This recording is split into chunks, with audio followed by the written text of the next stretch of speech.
Yo, okay. Totally had the wrong mic on board, but I think we're good now. Chat, let me know if you can hear and see me okay. We should be fine. Anyway, thank you so much for coming in today.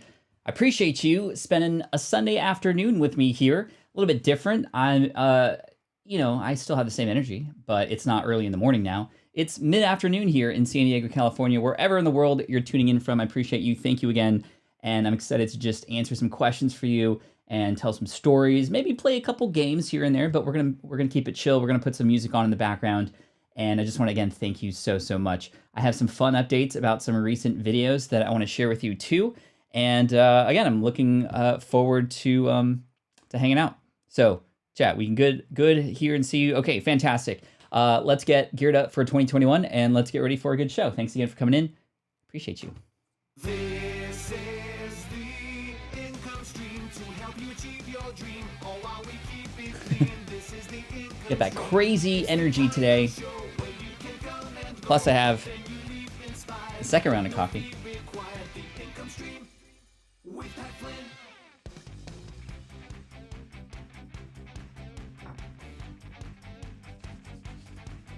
All right. Get that good stretch. All right, fantastic. So, a quick update. I just shared this in the community channel, but in case you haven't seen it, I'm really excited because sometimes you can't just watch a boiling pot of water, because when you watch a boiling pot of water, it's going to take a little bit of time, right? You ever hear that phrase before? Don't watch you can't watch a boiling pot. What's the phrase again? A boiling pot, something about boiling pots of water. Anyway, all I mean is sometimes you just got to put stuff out there and be patient and wait. And in episode, I think it was 243 or 244, something like that, here on the income stream, about a month and a half ago, we did a video where I took you behind the scenes and I was sharing with you my creation process, how I brainstormed this video, how I was going to outline it, how I even, in fact, filmed some of the first few minutes with you to show you how I was actually going to edit it and actually include pattern interrupts and things like that. Well, that video, I had said, okay, this is my next 100,000 view video. And it got out there and it had a good start, but then it kind of died down. It had about 6,000 views after about 2 weeks. And of course, sometimes it can feel very disappointing, especially when you put a lot of hard work into something and you go, okay, well, it didn't take off like I wanted it to. Sometimes we hear these stories of people just creating one video and then boom, everything lights up, everything fires away. And even if you do everything right, that may not happen. There's a little bit of praying that needs to happen to the YouTube gods in order for that to happen sometimes. Sometimes we just need to get lucky, and sometimes we just have to wait. So I wanted to share with you a watch pot never boils. Thank you. That's much more eloquent than what I said. But I wanted to share with you the analytics to this video and share with you what has been happening, because I haven't checked it in a while. And I checked it this morning, and lo and behold, check this out. We have now 36,500 views on this video. And as you can see, took off quite hot, and then it kind of just plateaued, right? Plateaued for a little bit, maybe, few thousand views or, per week at this point, and then bam, look at the curve now. And I expect this to continue to go up here, which is pretty cool. So really stoked on that. And again, just a matter of, okay, let's put great stuff out there. Let's incorporate a lot of these things that we talk about when we talk about creating great content here on YouTube. And then sometimes it's going to hit, sometimes it's not. Sometimes it hits right away, sometimes it hits later. I've had videos that have been up for over a year until it finally happens, right?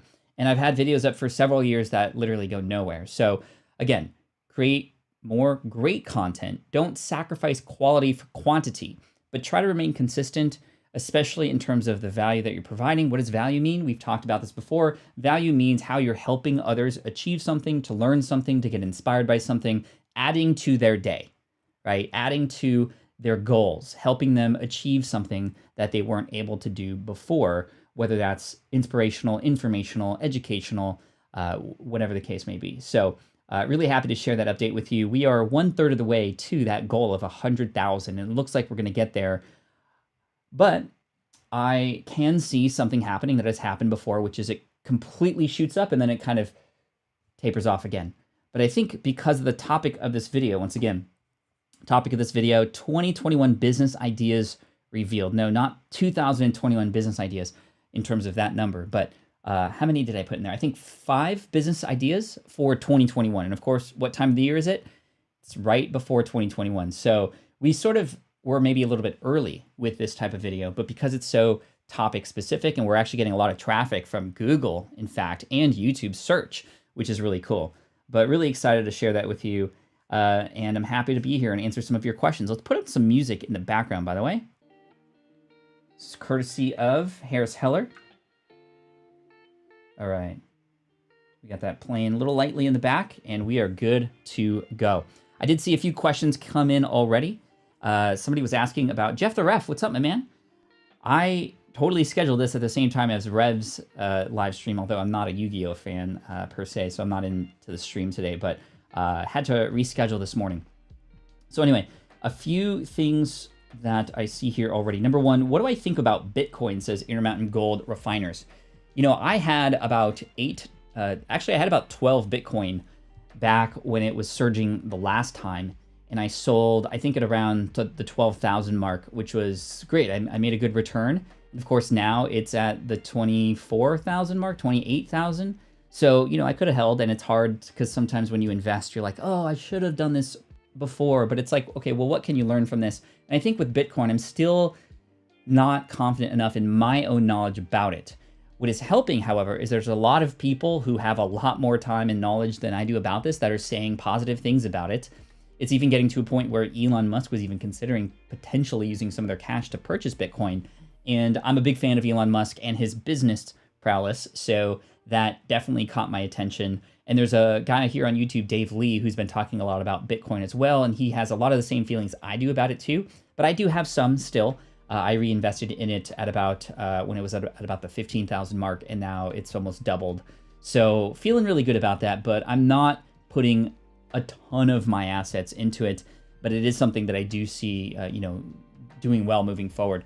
There is an ETF from, I think it's GBTC is the ticker, that sort of parallels the Bitcoin rise. I think Square is an interesting Bitcoin investment as well, since they're heavily invested into Bitcoin too. Plus, I'm a big fan of their Cash app, by the way. But anyway, yeah, we'll see what happens there. But thank you for the question. Very, very fun to talk about that stuff. I do know that there's some people saying that it could get up to like 500,000 or something like that. And I'm just like, wow. I don't know. I literally, I don't have a crystal ball. I don't have, my DeLorean's not fixed yet, so I can't go into the future. And we all know what happens when you go into the future. You find out what's going to happen. You come back, Biff might get access to it and build a casino and just completely ravage the area. And we don't want that to happen. We don't want to mess with the space-time continuum. So I don't know, but I'm interested to know what to see what happens. Sandra or Orlana, thank you so much for coming in today. I appreciate you. Yo, folks. What's up, CL Furlong? Great to see you here. Isaiah in the house as well. We got Jonathan, Seth, Karen, Pokey Kobe in the house, taking some ownership in a specific space within the Pokemon space, which I absolutely love, my friend. Thank you for coming in today. Seth says, if I want to be a guest on other people's podcast, but I want to interview them instead of having them interview or talk to me, how should I ask for this? So Seth, correct me if I'm wrong, you are considering being on somebody else's show, but almost doing a takeover where you host that episode and interview them, but on their own podcast? Well, guess what? You're not the first one to do that, and that's okay. It just means that this is a proven model. I've actually had a person named Dane Maxwell come on my podcast before. He was actually featured in episode 46 of my show, one of the most downloaded episodes of the SPI podcast, back at episode 46. This was back in 2011, people. And that was a podcast titled How to Start a Business with No Money, No Time, and No Ideas. And it was a very popular episode. In fact, we had a lot of requests for Dane to come back. He came back again, and then he came back one more time to come on my show and interview me. How did that happen? Number one, he asked, but number two, we also had a relationship together. I would, as a podcaster, primarily not trust anybody to come on my show and host it unless I knew exactly what kind of person they were, what their style was, and if they were really good at pulling stuff out of me that I didn't already share. And that's exactly what Dane did. So it is definitely an interesting model. If you can become known as the person who interviews other people on their shows, great. but you need to have something special and you need to have some relationships first and prove this model with perhaps people that you have a relationship with already, or strategically target a few high profile people to do this with first, to then sort of percolate out there and show others that this is a really cool, interesting, different way to go about it. Typically, you're asking people to come on your show. It could potentially come across as a little self-centered if you don't pitch it correctly. Hey, I'd love to come on your podcast and interview you. I want to take over your show because I don't think you're doing a great job. Obviously, you wouldn't pitch it that way, but that's how it could be potentially perceived. So I would just be careful about that. What's up, Ryan Gerada? Thank you, Marcus Slice, Scooby Life, Mike Castle Life, Charles in the house. What's up? Welcome in. Thank you, Daryl, Manos, Naka. Crazy. Love to see the crowd here today. Thank you so much for joining me. Happy Boxing Day. Put 'em up. Jonathan, I know it's not that kind of boxing. Jonathan says, when are you and Noga Kagan doing to do a tandem stream? He would be a good person to come on the show, although I have to tell him, hey, this is a family-friendly show. Fun story about Noah. I absolutely love the guy. He's so smart. He was one of the original employees over at Facebook. He was at Mint for a while. He's just incredibly smart and definitely has the tenacity of a ballsy sort of entrepreneur that gets things done. And he's absolutely awesome. And he has some really great information. He's doing amazing things on his channel right now in terms of interviewing people. He interviewed, I think it's the manager for Mr. Beast. And he got so much great information. I mean, I learned so much from that particular episode that Noah did. So Noah Kagan from OK Dork, you can follow him. He also owns a company called AppSumo and Sumo Me and Sumo Jerky and a bunch of other companies. Anyway, fun story. The first time he was on the show, I did not tell him that it was family friendly and to sort of, you know, the swearing, kind of like keep it to a minimum, AKA like none, please. And I spent, this was back when I used to edit my own show, I spent 2.5 hours editing out all the swear words. That didn't even count just editing the show in general. But I spent 2.5 hours because every single answer was like beep, beep, beep, beep, beep, beep, beep. And I was like, okay, I could either add the beeps, which would be easier, or I can just take them out. And then, of course, the second time he came on, I think he only swore twice. So he's getting better. But yeah, he's awesome. He's awesome. He's great. Question from Market Slice. Would you recommend mini episodes or bonus content in between regular episodes for continual listener interest?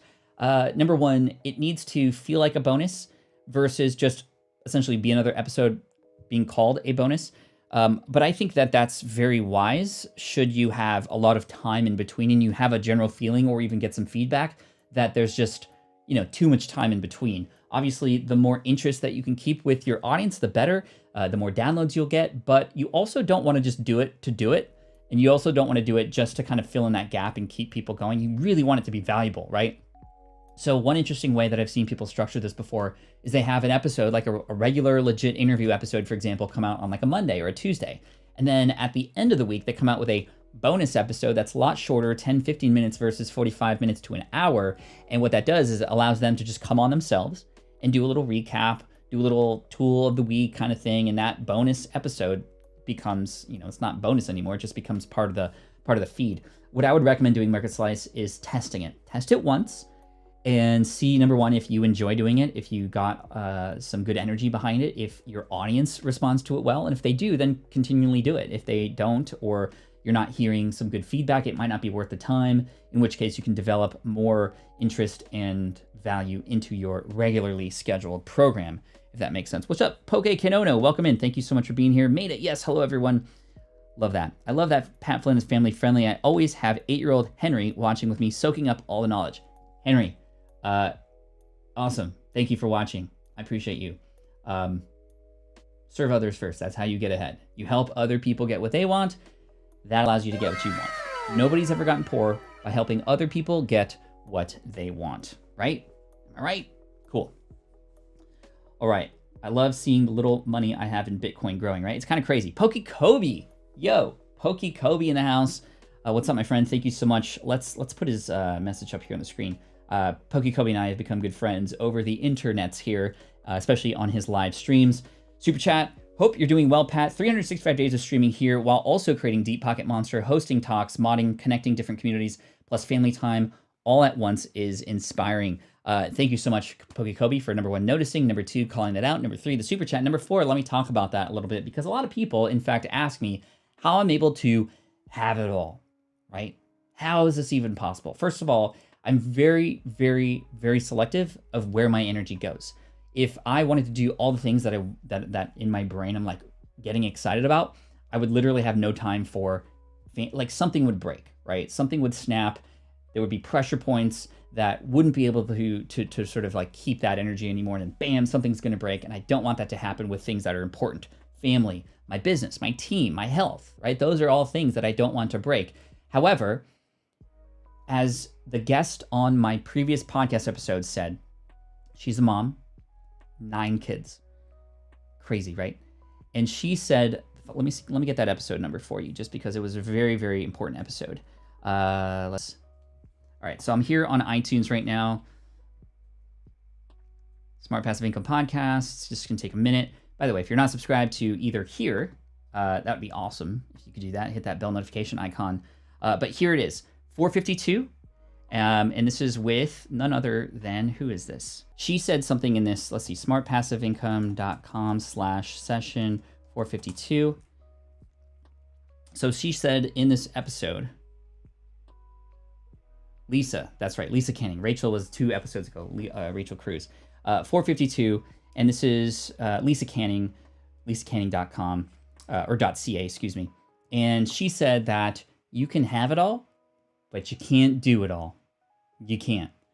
Meaning, what's going on, there's way more that I've said no to, right? Typically when I start something new, it's a result of opening up more time elsewhere. And with the team, especially with the business and stuff, the team has absolutely been on fire this year at SPI Media. And as a result, I've actually gotten a lot of time back, which is really good. I put a lot more money into the business to invest in team that can then get me more time back. That's what I'm paying for with the team.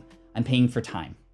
Ultimately, what it comes down to is I'm paying for time. Now, of course, I'm hiring people that I know will uphold the same values and want to follow the same mission to turn dreamers into achievers on SPI Media and to help people out. And I wouldn't hire anybody if they didn't feel the same way I did about the audience that we're building here and on the blog and on the podcast, in our courses, etc. But I get more time back as a result.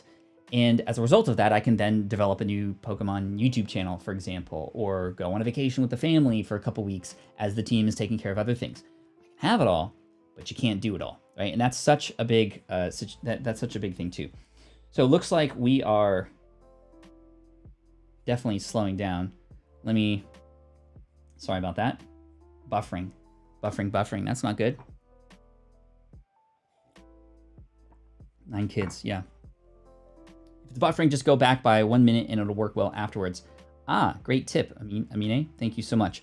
Let me know if it's still buffering. It seems to be working better now, but it only buffers when I go onto the websites, so I'm not going to do that right now. Anyway, let's answer some more questions. But PokeKobe, thank you so much for the super chat, my friend. Reflexio, Pat, is there a way to create passive streams when my services, video production, are very hands-on? Yes. I interviewed a man named Brian Castle, Casel, from Productize.com. And Productizing is turning a service-based business, one that is potentially hands-on, a web design service, or in your case, a video production service, into a product of some kind. So what does that mean exactly? As opposed to very customized and having like one-on-one client relationships where, you know, there's so much time involved and there's so much customization where it's very difficult. Every client's different, for example. Brian decided to turn his web design agency into one that was more product-based, meaning, hey, you're interested in web design services? Here are 5 different things you can choose from in our menu, and here's what you get as a result. We'll, of course, customize it with your logo and all these things, but here are the templates, here are the things, and if you can imagine your website there, then great, here's how much it costs. And that helps out because the team, not just him, but the team that he's been able to build to also remove him from the process allows them to have already a starting point. They're not starting from scratch. The person already buying that thing is now buying something that's already sort of prefabricated that just needs a little bit more customization versus the start from scratch situation, which he still does, but you charge a premium for that. And what's really cool about that is, number one, you're gonna have less clients, but still be able to make just as much money when you charge a premium. Number two, that premium charge actually anchors the price for those productized services, right? So those productized services now feel much more valuable because working with you directly, like you normally do, is very, very expensive. this also anchors the value that you have to offer, right? This is all just psychology in terms of this price versus just, hey, design services, great, come to me, I'll do it for you for this one set price. No. I cost this much. You can get these other things down here that are mostly already made, but can still cater to your needs. You can go get them there and they'll be ready for you within a couple days versus this thing up here, which will take a couple weeks, if that makes sense, right? So that's kind of how productizing works. I'd recommend checking out, again, Brian Casel, or if you look up CASEL on smartpassiveincome.com, that's how you'll be able to find that episode. And I think I've interviewed him twice, in fact, and it's always great. I don't have an agency myself, so I don't have a business to productize. I do have online courses and other things, and I have, of course, a separate physical product company over at switchpod.co. But yeah, I hope that helps. I hope that helps Reflexio. Great question. That was a lot of fun to answer, actually. I love when there's like, I don't know, questions that I haven't even thought about for a while, and then I kind of remember the solutions to them, and I can just pass them forward to you, which is really cool.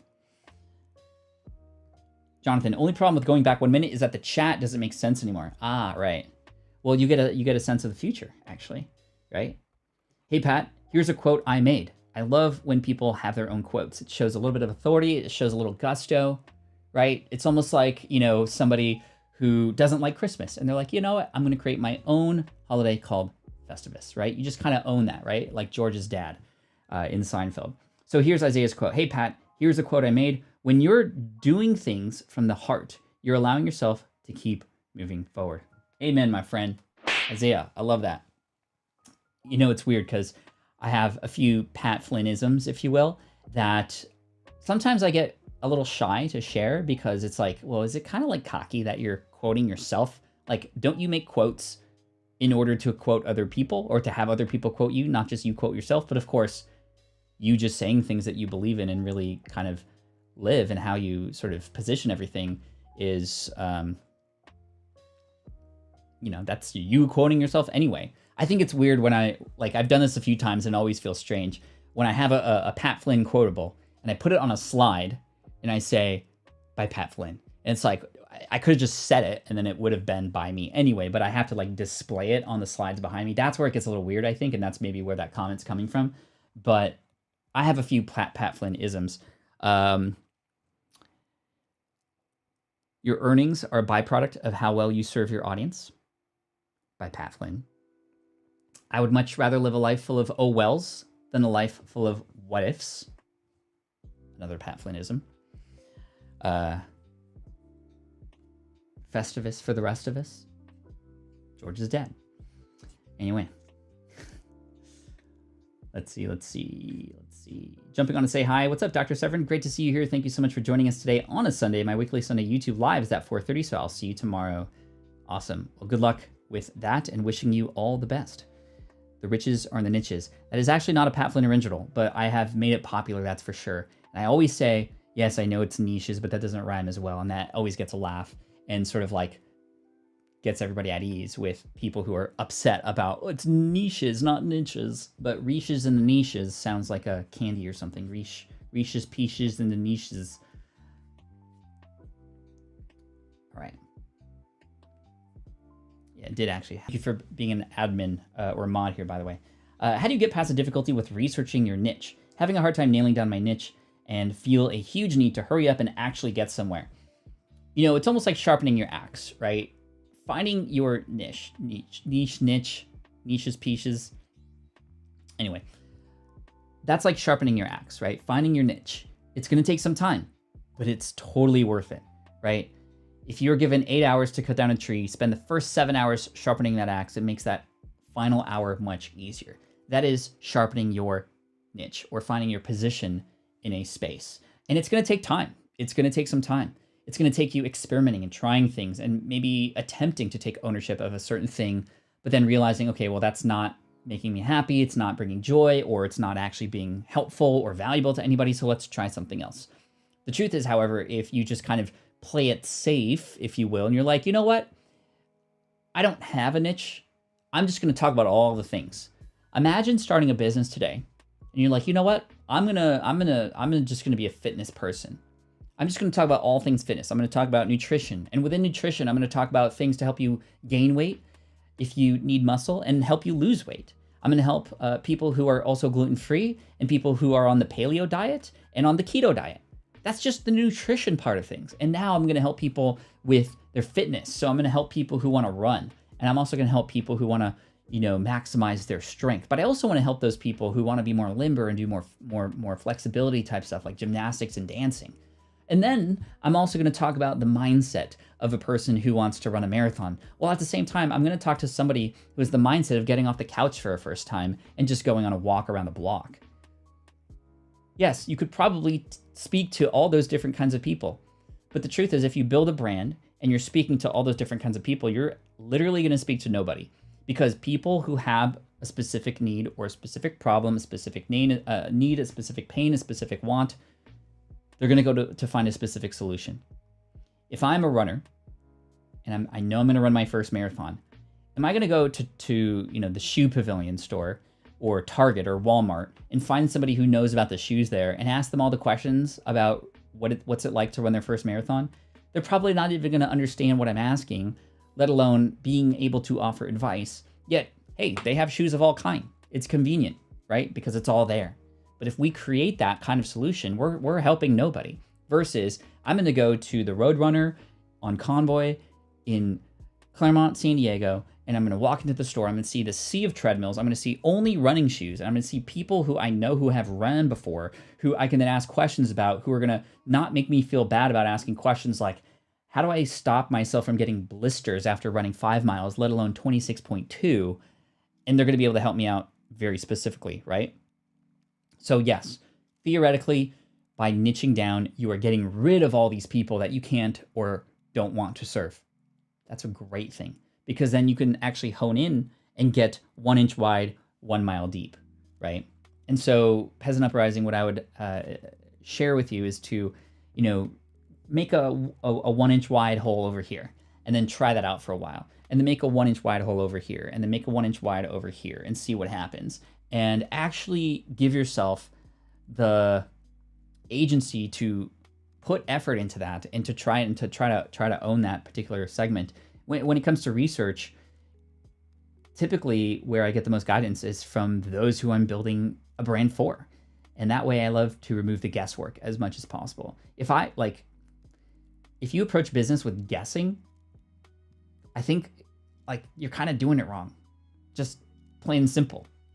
When I started this Pokemon YouTube channel, I know that it's going to grow and go big. Not because I'm Pat Flynn.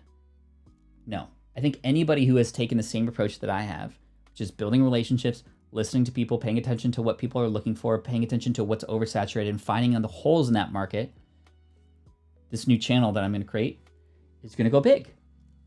I don't know how long it's going to take, but I'm dedicating time and effort into it to get to a point where then I can have some changes on people's lives in a different format, in a different way, in a different niche. I'm excited about that. What's up, Contempo Coding? Good to see you here. Thank you so much for all the support and reaffirming your approach for me and all of us here. Thank you, Peasant Uprising. Appreciate you. Question from John. Actually, here's a question from Amine first. What have you got planned for 2021 for SPI? And what strategy are you implementing to achieve these goals to make 2021 the best year ever? Thank you. So we have made a decision on the team recently because we were initially going to be an affiliate for a really ridiculously awesome course that somebody in this world has created about creating online courses. A course about creating online courses, a little bit meta.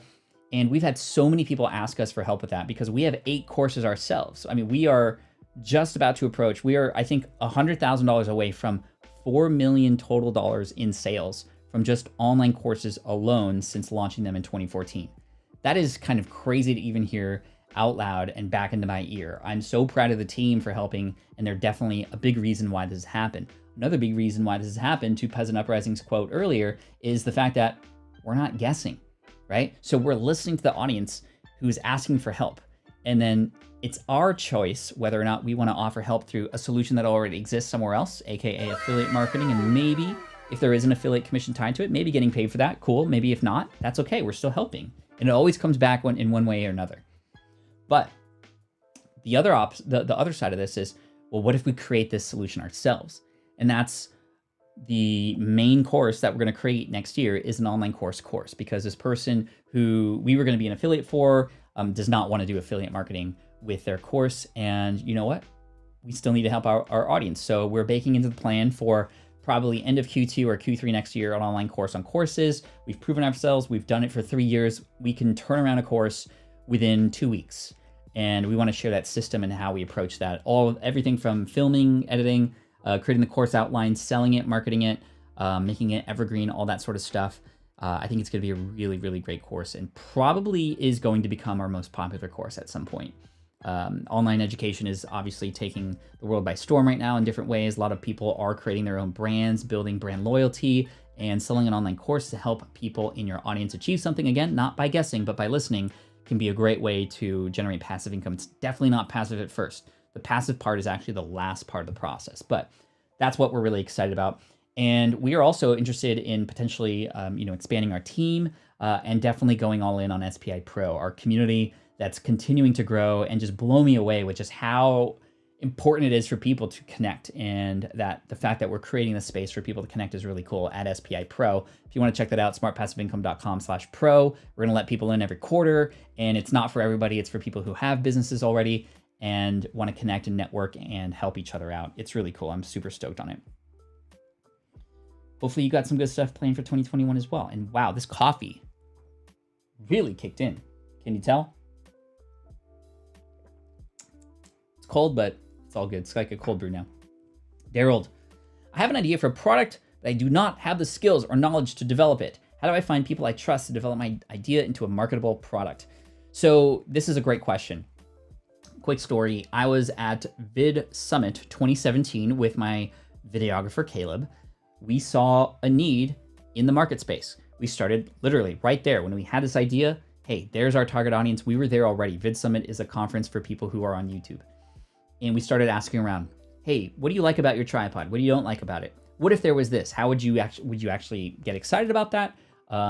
We started drawing sketches. We started talking to people, and we reached out to somebody who we trusted, who we heard could help entrepreneurs take physical product ideas and actually turn them into marketable products and with prototypes and the whole thing. And so we found Richie Norton from Product. That's the combination of product and proud, or proud product, product.com.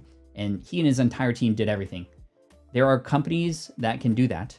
And there's many different ways to structure a deal with companies like that, whether it's a rev share or a slice of the business or just a fee as you grow and actually, prototype this thing and put it out there. But they did the engineering. We didn't have engineering skills.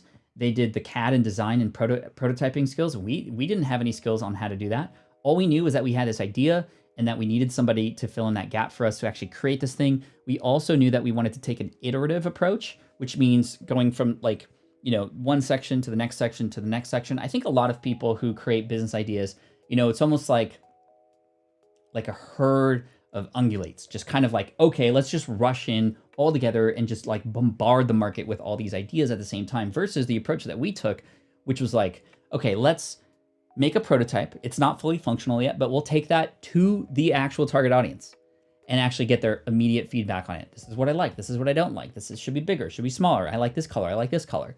And then go back, make the next prototype, get another green light, and then get another green light, and then get another green light. So I would take it in an iterative approach, Daryl. Test this idea out by just talking about it first with others and getting a response. If you find that people aren't stoked about it, that people are like, oh, well, I already have something like that, or they're just like, no, that doesn't work. I would never use that. Well, then guess what? It doesn't matter how this was going to be developed. You've already defined whether or not you should move forward with this or not. That's the first step. Follow Will It Fly. Luis, the riches are in the niches, but I have so many ideas for my health business. Can I just start it and see where it goes? You can. This is a very common strategy, Luis, which is like to essentially throw spaghetti on the wall and see what sticks, right? But I think that I would combine that sort of trial and error approach with multiple things, with not everything. But what I would do is I would write out all those ideas, right? Post-it note it up, right? Post-it note it up. And just have this sea of Post-it notes of all these ideas. And immediately, because our brains do a great job of coming up with ideas, but not a great job of seeing them all in order or in hierarchy or understanding all those ideas in combination with each other. What then will happen is you might see some ideas that are there that you're like, wow, that's not Kobe. That's not a good idea, right? So let's remove those. And now this board is starting to clear up. This table of all these ideas at least has more room for you to think creatively about. Okay, great. Now let's look at all these ideas, and maybe there's some that can be combined with each other, right? Like these two post-it notes here, these two post-it notes here. You might find that they're basically the same, and now you're actually organizing this stuff because once we see it, we can deal with it, right? And then it's like, okay, out of all these final ideas that we have, let's actually take some of the first steps with each of them, right? So here, let's do market validation here and do our market map exercise. With this one, do the same thing with this one, do the same thing with this one, do the same thing. And then you'll be able to actually see, okay, well, this one is clearly not going to work. This one clearly is in a space that I just do not have passion for now that I'm trying it out a little bit. I just can't imagine myself years down the road being known for this. Whoop, that one's out. And the ones that remain are the ones that you can test a little bit further, right? So essentially it's just, again, an iterative process of taking all these jumbled ideas, organizing them, pruning them down, right? And going from there.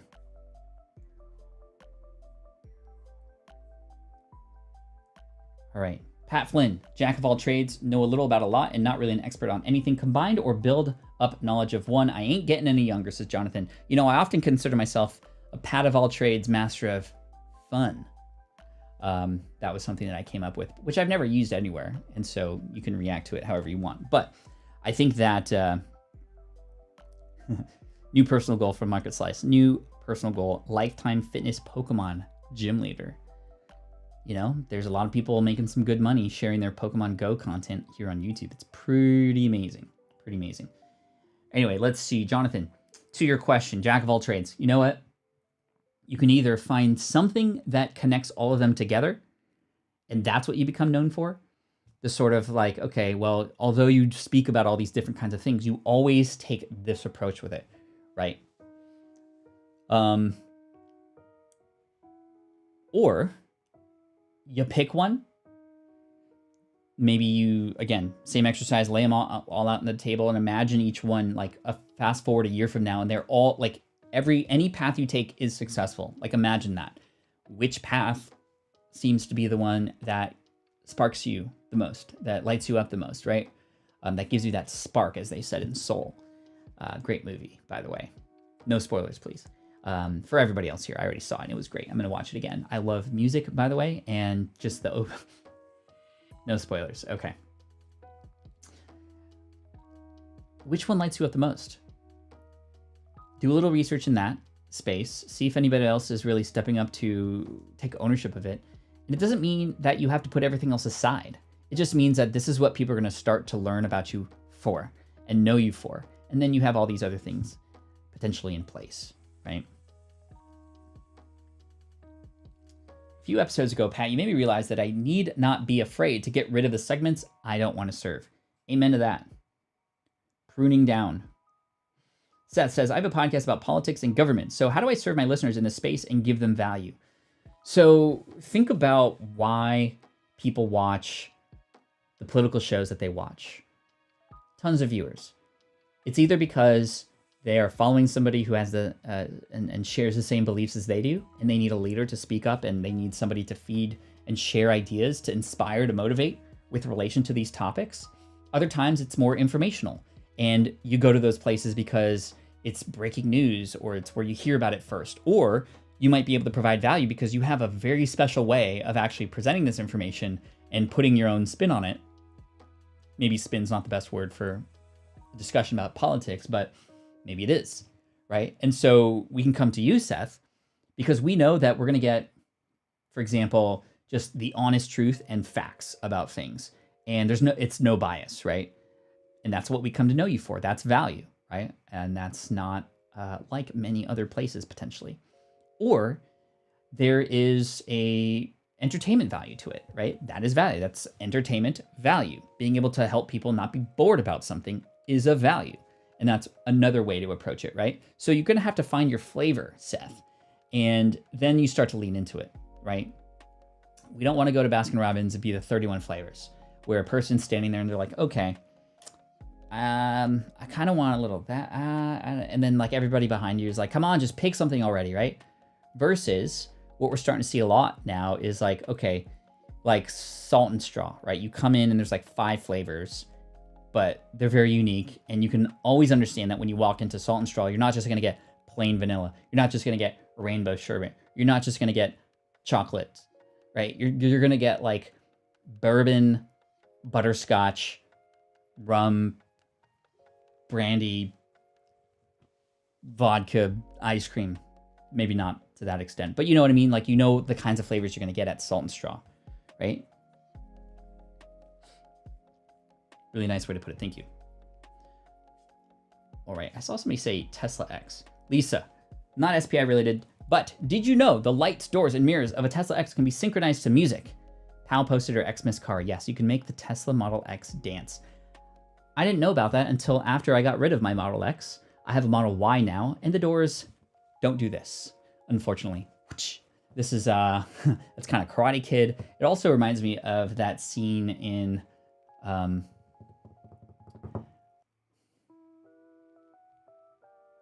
why am I blanking? Startup Land? No. Silicon Valley, right? Where the 3 Comma Club guy, right, who was a billionaire, he's like getting this new car and he's upset because he's like, what? The doors don't go like this? I need the doors to go like this. Not like this, but like this. And that's the kind of car he wanted because he wanted the doors to go like that. Anyway. Thank you. Thank you, Emily. Appreciate you. All right, Moses, question. Looking at starting a new podcast. Awesome. Do you think I should target a certain audience? I was thinking about a more broad talk show type thing. Any audience? Again, or any suggestion. Again, talk show is fine. I mean, a lot of great podcasts are talk show-like, where there's discussions. There's maybe a co-host that regularly comes on to have an honest discussion, and you as a listener feel like you're sitting in on that table, and it feels really fun. But if I'm subscribing because you talk about sports, and then the next episode you talk about dance, and the next episode you talk about gaming, and the next episode you talk about electronics, I came to you for sports, and it's not going to take very long for me to realize that, okay, well, they haven't talked about sports for a while, so I'm out, right? Yes, you can get people to follow you based on your personality, but you need a hook or a starting point. You need to earn that right to talk about anything you want. That's my opinion, right? Peter McKinnon creates videos about whatever the heck he wants now, but it took him until 3 million subscribers to get to that point. He was known for photography, for helping people with their Lightroom photography grading things, and really good cinematography. And then now he's kind of just doing whatever he wants, right? Casey Neistat, same thing. Even MKBHD, still, after, I don't know, 8, 10 million subscribers, is still known for his tech reviews, and he's staying in that lane, right? There was a super chat earlier that I saw come in. I think I missed it, but I want to bring it back up here if I can find it. There was just a ton of great conversations happening. All right, hold up. Hey. Oh, crystal balls, here we go. Thank you so much for the super chat. High five. I want to change from helping clients monetize apps to either helping other consultants get clients or helping businesses with email lists to monetize them. Tips on transitioning to something new. So I don't have a crystal ball. You do. No, I'm just kidding. I mean, you do in your avatar. But let me help you out here. So one more time, I want to change from helping clients monetize apps, so that's kind of what you do now, to helping other consultants get clients or helping biz with email lists to monetize them, right? So when you're helping other businesses get clients, right, there's a direct sort of ROI there, right? Versus, monetizing apps is a very, very tough situation. It can be sometimes boring. It can be sometimes very challenging, especially with how cutthroat the app space is. I know this because I started an iPhone app company in 2009, sunset it in 2011. We had earned, me and my partner, a fellow friend from high school, we had earned over $1 million with that. And then we didn't even sell it because it just got way too crazy. And we monetized it primarily through free apps and advertisements that were on them. But that was a fun ride, and I know how difficult it can be. And now it just continually requires updates and all these other things, and just there's so much stuff, right? Anything that requires code can be pretty difficult sometimes. Okay. Or helping people with email lists to monetize them. those are two different things. I mean, yes, they are related, but I would consider, which one would you feel like you can help one person with first? Do that one first, try it out, see what it feels like. Before getting the business cards made, before getting a domain name, before actually making this full transition, just, hey, let's find one person that I can help them get more clients with. Maybe I'll reach out to one of these clients that I already have and help them do something different as an add-on. Hey, in addition to monetizing your app, I know that you also need clients. Let me help you do that. And then that becomes your case study. It also becomes a way for you to test whether or not you actually like to do this thing or not. You might find that you do it and you're like, no thanks, no more. In which case, great. Now that's out of your brain and you can move on to something else. Or you help one person, you're like, oh my gosh, I love that. And of course, you're learning along the way who to talk to, where to find them, what language to use, etc. And of course, if it goes well, you might go, wow, okay, let's find a few more and let's find other ways to help scale that and turn this into something, a little bit more big. And that, again, it's going to take time. But I always say, if you're like, okay, which one should I do first? I'm like, okay, try both, but just do it in a little petri dish that you can experiment with, such that if it goes out of control, at least it's contained. But if you found the winning formula, bam, let's like pipette that thing everywhere, right? So that we can actually have this work out in more cases. Gee whiz, Pat Flynn, you were just gifted. I don't even know what that means, but thank you. Where were we? Your voice is the voice we trust. Thank you. That's why you got to take care of that voice, right? That's why. Do they have insurance for voice? I lost my voice once, and two things. So weird story. Two things happened in my career that were very scary for the work that I do. Number one, I lost my voice, and I lost it for like 3 days. As a podcaster, somebody who speaks on stage, somebody who does YouTube videos, not so great. That was the point at which I then decided to get singing lessons to help my voice project more and to have primarily more endurance, and as a side benefit, know how to hold a tune as well. My Filipino ancestors were quite happy with that, by the way. Number two, I had the hiccups for 48 hours, like legit straight hiccups for 48 hours. I almost went to the doctor because I was so scared, and then I started doing the thing that you do not want to do when you have something like that happen is what? You look up on the internet and you're like, okay, hiccuping for more than a day. And then you start to see these stories pop up, these incredible headlines that say, man has had hiccups for 5 years straight. And I'm just like, oh no. Am I going to be one of those guys?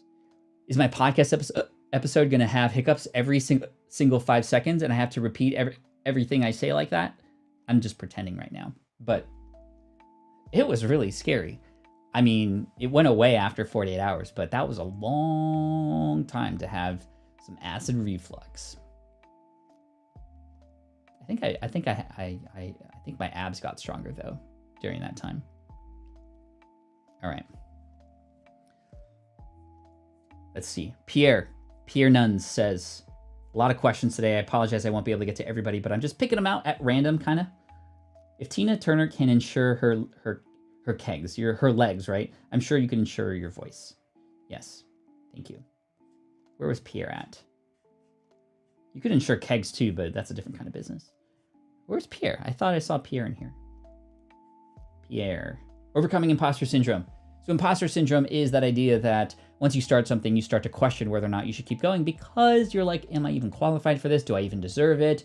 How am I going to compete with others that are out there? Very common. Everybody in this world feels this. Chat, let me know with an emoji to help out our friend Pierre here. If you've ever yourself have felt imposter syndrome, let's make all of us feel better because I know that all of us have experienced it too.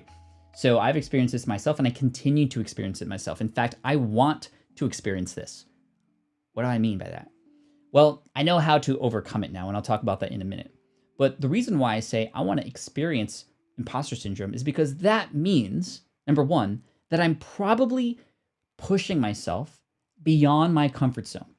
And all things that are awesome happen outside of the comfort zone. I want you to think about the things that have happened in your life that were amazing, incredible, life-changing, probably happened after some of the most uncomfortable, crazy situations where you've been very nervous and doubtful about yourself before.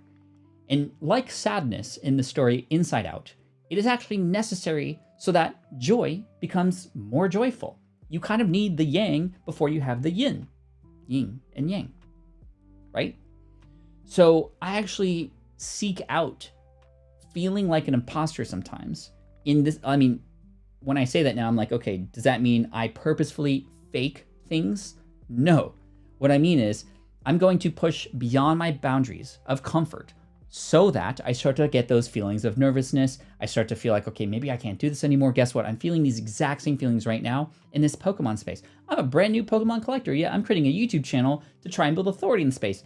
Of course I'm going to feel imposter syndrome, but I always include in my videos things that help me feel better about this by just confronting that up front. Because then when I say it and I know why in my head I'm still moving forward with this, and I can share that, other people, they won't be able to go, oh, Pat, he's just trying to be this fake Pokemon expert. No, I literally tell people in my intro, I'm not a Pokemon expert, but I'm learning and we're going to learn together, right? So anyway, that's number one. In terms of overcoming it, a few strategies for you. Number one, getting support from others. Hearing people from the outside is so important. This is why I'm in mastermind groups and why I connect with a lot of communities, because we can start to hear some positivity, some support, and honesty from the outside. It's hard to read the label when you are inside the bottle. One more time, it's hard to read the label when you're inside the bottle. So we need some people on the outside of the bottle to read that label for us and see exactly what we're going through, because we can't see it ourselves very often. Number two, appreciating the small wins along the way. So this goes back to what we were talking about earlier with getting one client, right? Instead of building an entire business and going, oh, no, I don't know if I can do this. Okay, let's find one person and just start there, because that one small win, that one client that you help, even at the micro level, starts to unlock this confidence in your brain that you can do this. And that confidence is so important, especially when you are writing emails, when you're writing sales pages, when you're putting yourself out there. If you know that you've helped somebody before, it's so much easier to help more people. But if you're doing something for the first time, which is often where imposter syndrome comes from, then it can be very easy to have stories made up in your head about why this is not going to work. But then you get some truth, you get some results. Now, any sort of doubt that you have about whether or not you can be helpful or not is eradicated, because you've already proven that you can do this, right? And then number three is, and this is related to that, right? Appreciating the small wins along the way. You know, you might find that this goal of yours where you feel like an imposter is so far out there, right? And I don't know what you personally might need to feel validated for it, but I think that we can also chop up this big goal of ours into small mini milestones and appreciate the milestone that we've made progress on something and the fact that we're learning about something. And again, helping others and learning and understanding that we are really goes a long way. Ooh, and the hiccups. That's scary. That would be so scary if I legit had the hiccups right now. Thrifty Pickers with a mellow hello, bro. Help and answer my question. Okay, where's your question at, Thrifty? Can you ask it again, please? It's 4 p.m. here in South Texas. All right, so I'll look for your question, Thrifty. Yo says, hey, Pat, Yovi here. What's up, Yovi? What are your thoughts on the Hispanic market related to, let me scroll down here. Where's Yovi at? What are your thoughts on the Hispanic market related to podcasts? I have the idea of creating a podcast for Hispanics where I get to share my experience as an immigrant. Wow, that would be very powerful, number one. Number two, I know it's a growing market. Number three, things that happen in the US that are, hot typically take, 2 to 3 years to have other parts of the world sort of catch up. And I think that if people who are starting podcasts today in the US started 2 to 3 years ago, I mean, imagine how much bigger and more successful they would be, and how many more iterations and trials and errors they would have gone through, how much more progress they would have made. That's you now. And I would go into the Spanish market and do that. I would do it. I would own it. I would connect with every big influencer in the space who is speaking Spanish, who can then have, you can have them on your show, and you can talk about them and make them look great and have them share this episode with other people. And man, Yovi, I think that'd be really great if you did that. All right.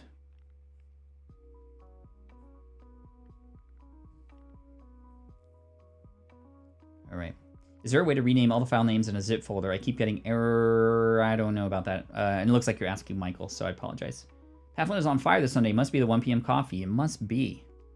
Question, is there a Team Flynn Facebook group or something where we can help each other? Well, okay, there's a few spots where the community actually can come together outside of this channel. Here, number one, there is a Slack channel, in fact, for people who have watched this before. Y'all created that yourself. I'm not even in there. And I know that, Michael and Peasant Uprising and a few other people here might know the link to get access to that if, in fact, you'd like to check that out. And you're more than welcome to, I think. Again, I'm not in there. I'm not available for that. But I know that that's where a lot of the community here connects with each other beyond just during these live streams every day. Number two, there is a Facebook community, smartpassiveincome.com/community. One more time, community. And that's where you can go and find a 40,000 people size group. It is actually managed quite well, and there's not a ton of spam there as much as you might think. And of course, there's SPI Pro, which is more of a premium paid membership that you have to apply to, which you can check out at smartpassiveincome.com/pro. And that's kind of where the communities are. Thank you for asking, by the way. All right, where can we find the content creation spreadsheet demo? I can't recall the title to search. Let me see. I'm gonna go into my WordPress pretty links and see if I can find this for you. Content?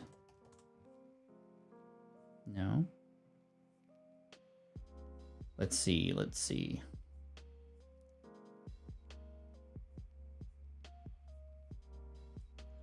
1 second, please. Could it be here? Maybe it's on Smart Passive Income. Let's try Smart Passive Income.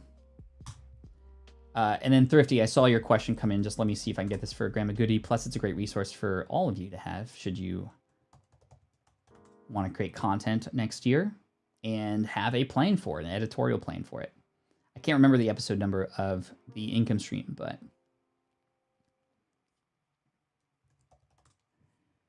all right. Let's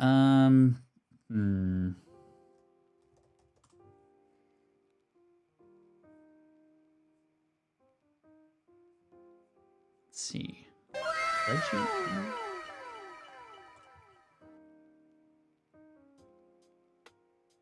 This one? Let's try it out.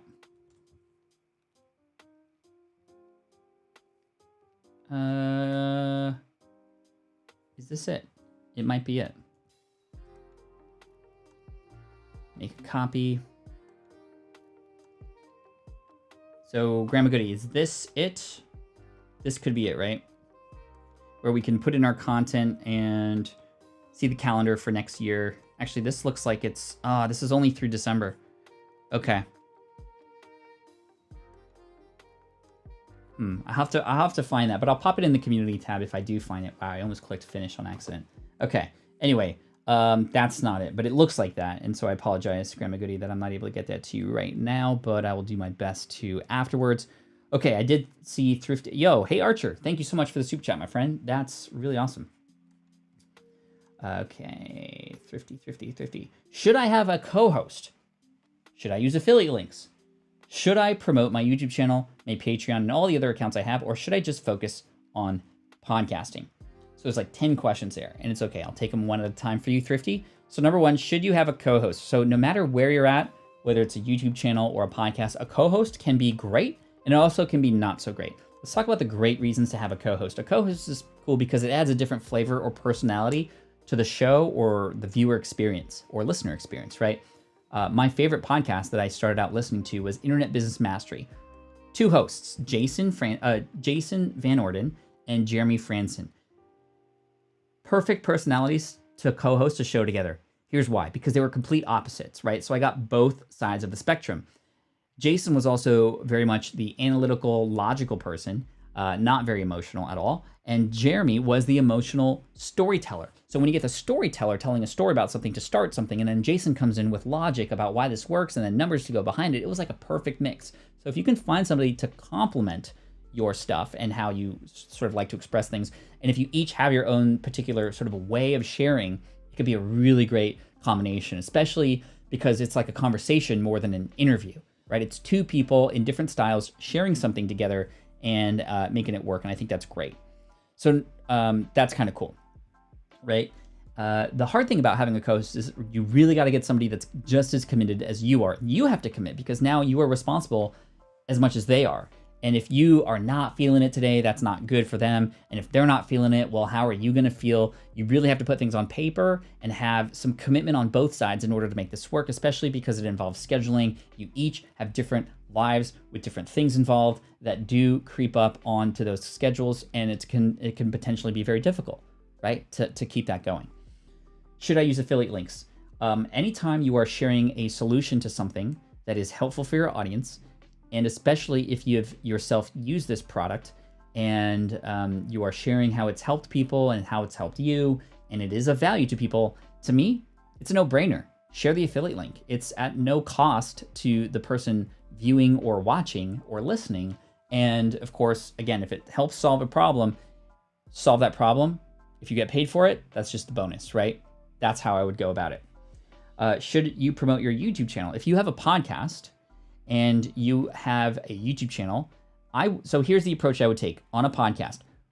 In addition to the call to action to subscribe to the podcast, I would have one additional call to action to something else. And then in the next episode, a different call to action. So in one episode, you can have the YouTube channel, especially if what you're talking about is in some way, shape, or form related to that, right? Number two, if you have an Instagram or a Twitter, maybe the next show is you just mention a social media stream of some kind so that people can follow you there. Number three, right? Maybe I would mention Patreon in each one if it is indeed how you're getting supported. I would even do it in a way where you're thanking new members, where it's sort of like back end sort of sharing this, and you're thanking the new members out loud with their names, and it just so happens to also promote your Patreon. That's how I would go about it too, right? Cool. Thank you. Let's see. How many pretty links do you have? Do you really want to know? Okay, let's see. On Smart Passive Income, we have 1,563 pretty links. We use them as much as we can because we want to know, even if it's the same link on two different pages, we want to know which page is actually going to track more. And that way we know it's working, what's not. So that is a lot. All right. So, hey, y'all. Stephanie says, I can't find the resource you created some time ago called Niche Site Duel. I would not recommend niche sites in the way that I had taught and had experimented with it back in the day. That was a 2010 to 2012 thing, and the algorithm's completely different now. I would go more for brand authority. I would go more toward building a loyal audience, to solving specific problems, to connecting with a community, versus just building a niche site that hopefully Google will promote to the top of Google, and then you can make money off of that. There's very little fulfillment. There's very little connection, and there's a lot of things that can go wrong, including algorithm changes, affiliate link related changes, like those kinds of things. So I actually wouldn't even approach it. And that's why we took it out. That's why we took it out, because I don't want to keep it there. Even though it was some of the most trafficked stuff on the website, I took it out because I knew that wasn't helpful. It would actually be a disservice to you to keep that up there. So no, that's not why we have it there anymore. All right, chat. Final question from Glenn here. In SoundForge 13, how do I add still shots artwork to an existing audio only file? Thank you. So in SoundForge, I'm not quite sure. I know that if you were to export in iTunes, for example, or GarageBand, that you can actually add artwork for individual episodes. In addition to that, if it is actually for a podcast on places like Buzzsprout, you can include a episode-specific piece of artwork after the fact, after you've exported, after you've uploaded. You can include a specific thing that shows up as the cover art for an individual episode, if that makes sense. Cool. So hey, chat, do I do one-on-one training? I have 5 one-on-one clients who are previous students in my accelerator program who are paying 4 figures a month to have a 30-minute call with me every single week. And that's the only one-on-one that I do. It's the only one-on-one that I have time for. This is why we built SPI Pro, to have business owners connect with each other and be able to support each other in addition to me and my team there as well. So yeah. So hey chat, thank you so much for today. I'm sorry I have to head out, but I got some additional filming to do for a new video that's coming out soon. And so glad that I was able to share with you an update on that video that we created a couple months ago here that's now starting to pick up steam. We're almost halfway to 100,000 video views, which was the goal there, and super fun. So anyway, thank you for the energy today. And you know what? Next week, this coming week, or this week, I should say, let me pick up the calendar, because you know what? This week is a week where, in fact, I have off, right? Kids are off of school, and the team is not working. The whole team has the whole week off, and I am digging the afternoon streams. You know what? I'm going to keep the time this entire week, except for Wednesday the 30th. Wednesday the 30th, we might do a morning situation. Actually, no, I have office hours in the morning. We'll keep it in the afternoon, but it might be pushed a half hour later. But we're going to go same time, 1 p.m. Pacific, every day this week. And that way, I can get a little bit of extra sleep. And it's actually a little bit more helpful for while the kids are still home, when they're not in school, to help out with the family and be with them in the morning. So, yeah, thank you for today. Really, really fun. And you know, the kids and I might stream later or perhaps midweek. We'll see, but you'll see some announcements on Twitter. I'm sorry, we didn't even get to playing Brand Standing, but you know, there are so many questions coming in. I think I might just do Q&A all week, right? Versus like topic specific, which will start in the new year. So of course I can go deep into topics here, but I do know that many of you are having specific situations that matter to you, and I want to be here to help. And so we're going to do the same thing tomorrow, 1 p.m. Pacific, 4 p.m. Eastern. Thank you so much for joining me today. I appreciate you. And hit that thumbs up button if you haven't already. And keep up the good work. Thank you so much. I appreciate you. And as always, Team Flynn for the win. This is the income stream to help you achieve your dream. All while we keep it clean. This is the income stream. It's the kind of show where you can come and go, but then you leave inspired with no fee required. The income stream. Woo, great show. That was fun. Of course, the show wouldn't exist without you. I mean, I would still go live anyway, but the Q&A format is nothing without you.